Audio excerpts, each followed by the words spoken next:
नमस्कार SYBN विद्यार्थी मित्रों।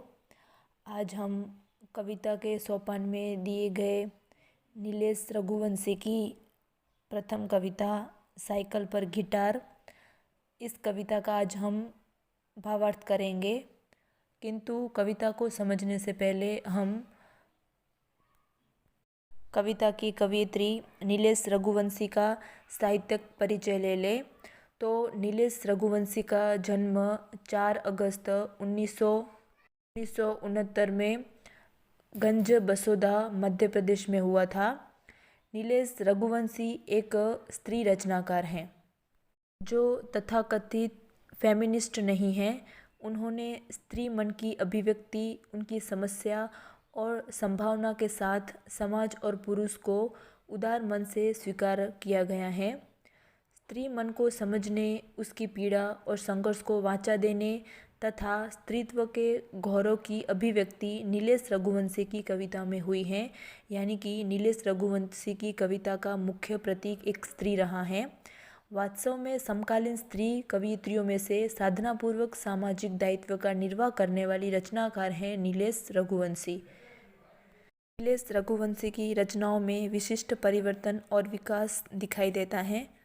अब हम नीलेश रघुवंशी की रचनाएं की बात करें तो घर निकासी, पानी का स्वाद एवं अंतिम पंक्ति व नीलेश रघुवंशी के कविता संग्रह हैं। इसके अलावा उनका एक उपन्यास भी दिया हुआ है, एक कस्बे के नोट्स, और नाट्य आलेख में छुटी हुई जगह, अभी ना होगा मेरा अंत, ए क्रिएटिव लीजेंड आदि उनके नाट्य आलेख हैं। एवं बाल नाटक में Alice in Wonderland, Don Quixote, Jhansi की रानी आदि उनके बाल नाटक हैं।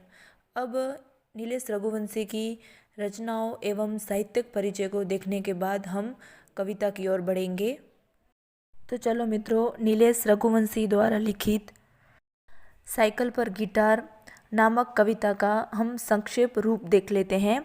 तो प्रस्तुत कविता में कवयित्री ने बच्चे के धीरे धीरे बड़े होने की प्रक्रिया और अवस्था के माध्यम से उसका क्रमशः निखालसता, नादानियत, मासूमियत एवं निर्दोषता को घटने और क्रमशः कपटी, स्वार्थी, स्वकेंद्रित, कट्टर, संकीर्ण और हिंसावादी होते जाने पर चिंता व्यक्त की है।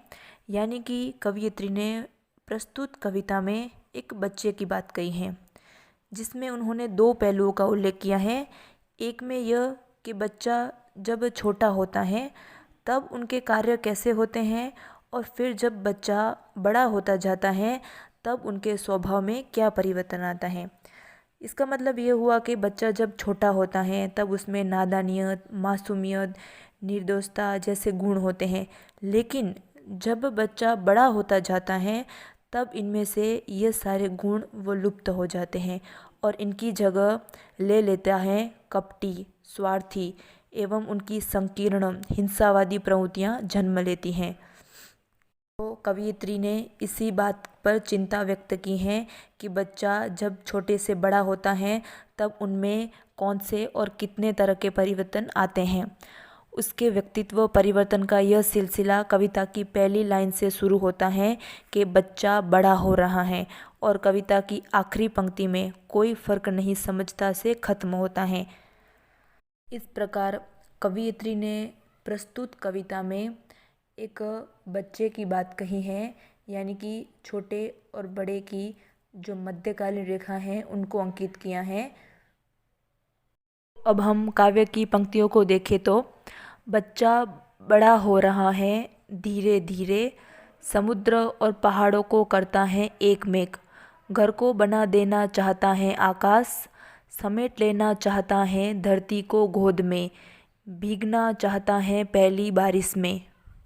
तो इन पंक्तियों के माध्यम से कवयित्री ने कहना है कि यह जो सच्चाई है इससे हम सब ज्ञात हैं कि बच्चा जैसे बड़ा होता है वैसे वैसे उनकी कल्पना के जो पंख हैं वो अपने आप खुलने लगते हैं।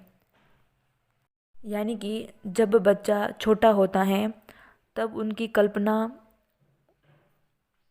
कल्पनाएं भी छोटी होती हैं, लेकिन जब बच्चा धीरे धीरे बड़ा होता जाता है वैसे वैसे उनकी कल्पना है वह बड़ी होती जाती हैं, यानी कि कल्पना के पंख हैं वो फैलने लगते हैं। वह अनंत समुद्र और बड़े से पहाड़ों को एक में कर देना चाहता है और चाहता है कि आकाश अनंत तक फैले हुए आकाश को समेट कर अपने घर में ले आना चाहता है और चाहता है पहली बारिश में भीगना। यानी कि बच्चा जब धीरे धीरे बड़ा होता है तब वह ऐसे कार्य करना चाहता है जो उसके बस में ना हो, फिर भी वह उनको करने की कोशिश करता है। फिर आगे की पंक्तियां हैं कि गमले में अमरूद का पेड़, सुनता है कहानियाँ, ढूंढता है पात्र आसपास। अब उस बच्चे का जो बाल मन है वह गमले में छोटे छोटे पौधे उगाना चाहता है। फिर वह चाहता है बड़े बुजुर्गों से परियों की कहानी सुनना, यानी कि चंदा मामा की कहानियाँ सुनना चाहता है, पशु पक्षियों की कहानी सुनना चाहता है। यानी कि कवियत्री के कहने का यहाँ तात्पर्य ये है कि ये बच्चे की सारी चाहत या फिर तो उनकी तमाम कोशिशें और उसकी कल्पनाओं की उड़ान में कहीं किसी को ठेस पहुंचाना, मन दुखाना, क्रूरता, कपटता या हिंसावादी नज़रिया दिखाई नहीं देता। यानी कि अभी बच्चा छोटा है, वह ऐसे कार्य करता है जिससे किसी को भी ठेस नहीं पहुंचेगी ना, या फिर तो किसी को दुख नहीं होगा। इसके अभी जो कार्य हैं वह मासूमियत वाले हैं, निर्दोष पूर्ण हैं, जैसे कि छोटे छोटे पौधे उगाना, बारिशों में भीगना, पशु पक्षियों की कहानी सुनना। ऐसी सब चीज़ें हैं जो छोटे बच्चे हैं वो करते हैं और उनसे उनकी मासूमियत है वो झलकती हैं। यानी कि ये कार्य किसी को ठेस पहुंचाने या मन दुखाने वाले कार्य नहीं हैं। चाहे फिर वह पर्वत और समुद्र को एक में करने की बात हो, आकाश को घर में समेटने की बात हो, धरती को गोद में समेटने की बात हो, पहली बारिश में भीगने का रोमांच हो, गमले में पौधा लगाने का एहसास हो या कहानी सुनने का जिज्ञासा हो। उल्टा जो समुद्र पहाड़ों को एक करने का उसका जो ख्याल है उसमें उसकी वीरता दिखाई देती है। आकाश को घर में और पृथ्वी को गोद में समेटने की बात से उसके हृदय की विशालता दिखाई देती है। पहली बारिश में भीगने के रोमांच में प्रकृति का निकट सानिध्य दिखाई देता है। गमले में पौधा लगाने के एहसास में उसकी सृजनात्मकता के दर्शन होते हैं। आसपास के पात्रों को ढूंढने का मतलब है उसका सामाजिक होना और मानवीय आत्म रिश्ते को चाहत, कहीं हिंसा या विध्वंस का नाम नहीं। यानी कि ये सब कार्य हैं वह बच्चा अपनी बचपन में करता है। ये ऐसे कार्य हैं जो ना किसी को दुख पहुंचाते हैं और ना किसी को ठेस पहुंचाते हैं, और ये सब कार्य करता है इनके पीछे कोई ना कोई वजह है। जैसे कि वह पृथ्वी को गोद में समेटने की बात करता है तो उससे उसकी जो हृदय की विशालता है वो प्रकट होती है। पहली बारिश में भीगने से उनके अंदर जो प्रकृति के प्रति प्रेम है वो साफ साफ झलकता है, और गमले में पौधे लगाने की बात से वो बालक कितना सृजनात्मक है, वह क्या क्या सर्जन करना चाहता है उसके दर्शन होते हैं। और आसपास के पात्रों को ढूंढने का मतलब है कि वह बच्चा कितना सामाजिक है। अगर बच्चे के मन में सामाजिकता होगी तभी वह ऐसे कार्य करेगा। यदि कोई बालक निरंकुश एवं बेजान होगा तो उसमें ये कोई भी कार्य करने की चाहत नहीं होगी, लेकिन जो बालक सृजनात्मक होगा वही ये सब कार्य करने में समर्थ होगा। आगे की पंक्तियां हैं कि जाता है शाम बगल की छत पर, लौटता है साइकिल पर गिटार लिए, छेड़ता है कभी कोई प्यारी सी धुन, निकालता है कभी घोलियों की आवाज़। अब यहाँ से काव्य में एक मोड़ आता है। अभी तक हमने देखा कि बच्चा छोटा है और उसके सभी कार्य वह मासूमियत से पूर्ण है, लेकिन अब बच्चा वह छोटा नहीं रहा। अब बच्चा धीरे धीरे बड़ा हो रहा है। धीरे धीरे बच्चा बड़ा होता है, उसकी दुनिया का विस्तार होने लगता है। पास पड़ोस के हम उम्र बच्चों से दोस्ती बनाता है। फिर उससे भी थोड़ा बड़ा होता है तो वो साइकिल चलाना सीखता है।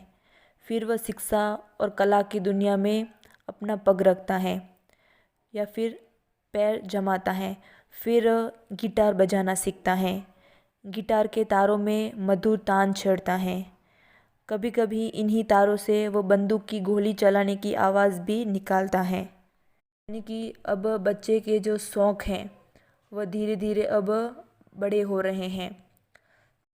उस वक्त वह गिटार और बंदूक, संगीत की मधुरता और गोली की हिंसात्मकता का भेद नहीं समझता। वह बस अपनी मस्ती में, अपनी धुन में तरह तरह के राग छेड़ता है निर्दोष भाव से। आगे की पंक्तियां हैं कि बच्चा अब सचमुच बड़ा हो गया है, गिटार और पिस्तौल में कोई फर्क ही नहीं समझता। अब कवियत्री कहना चाहती हैं कि अब बच्चा सही मायने में बड़ा हो रहा है। जब बड़ा हो जाता है तब वह गिटार और पिस्तौल में जो अंतर है उसको बखूबी जानता है। अभी तक हमने देखा कि बच्चा है वो छोटा है, यानी कि वो गिटार और पिस्तौल का फ़र्क नहीं समझता, लेकिन अब बच्चा है वह बड़ा हो रहा है। अब वो पिस्तौल और गिटार का फ़र्क है वो अच्छी तरह जानता है। वह गिटार के तार से झंकृत होने वाले मधुर तान और बंदूक की गोली से लहूलुहान होते और मरते तड़पते कराहते इंसान की पीड़ा को भी भली भांति जानता है। यानी कि उसको पता है कि एक बंदूक की गोली से इंसान का क्या हश्र हो सकता है, मगर फिर भी वह बड़ा होकर भी गिटार और बंदूक का भेद नहीं समझता। यहाँ कवियत्री का इशारा इस बात की ओर है कि बच्चा छूटपन में अपनी नासमझी के कारण गिटार और बंदूक में भेद नहीं समझता। वह अनचाहे अनजाने में दोनों प्रकार की तान छेड़ता है, मगर बच्चा बड़ा बनकर जानबूझकर स्वदेश्य दोनों में कोई फ़र्क नहीं समझता। यानी कि पहले बच्चा था छोटा तो वह अनजाने में उसका फ़र्क नहीं समझ पाता था, लेकिन अब बच्चा है वो जानबूझकर उनका फ़र्क समझना नहीं चाहता। वह जातिगत, धर्मगत, रंगगत, प्रांतगत संकीर्णताओं में घिरकर कट्टरवादी और प्रतिशोधवादी रवैया अपनाते हुए बंदूक की गोली का हिंसात्मक प्रयोग करता है।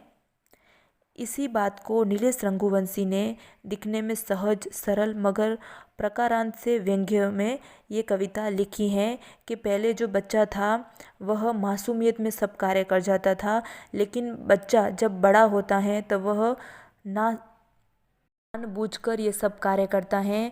वह सब कुछ जानता है कि इसके इस कार्य से क्या असर होगा या फिर तो क्या होने वाला है। ये सब जानते हुए भी वह जानबूझकर ये कार्य करने की ओर प्रेरित होता है। कि इस कविता के माध्यम से कवियत्री ने आजकल की युवा पीढ़ियों को प्रेरित करते हुए कहा है कि जब वह छोटे होते हैं तब अनजाने में वे कार्य कर जाते हैं, लेकिन बड़े होते हैं तब वह उनको भली भांति सब कुछ ज्ञात होता है कि वे क्या करने जा रहे हैं। फिर भी वह अपने कामों से, अपने कार्यों से बाज नहीं आते और जो करते रहते हैं, चाहे वह खराब हो, बुरा हो, फिर भी उसको निरंतर बढ़ावा देते रहते हैं। इस प्रकार नीलेश रघुवंशी ने एक बच्चे की मासूमियत से लेकर एक बच्चे की हिंसात्मक प्रवृत्ति का वर्णन किया है। धन्यवाद।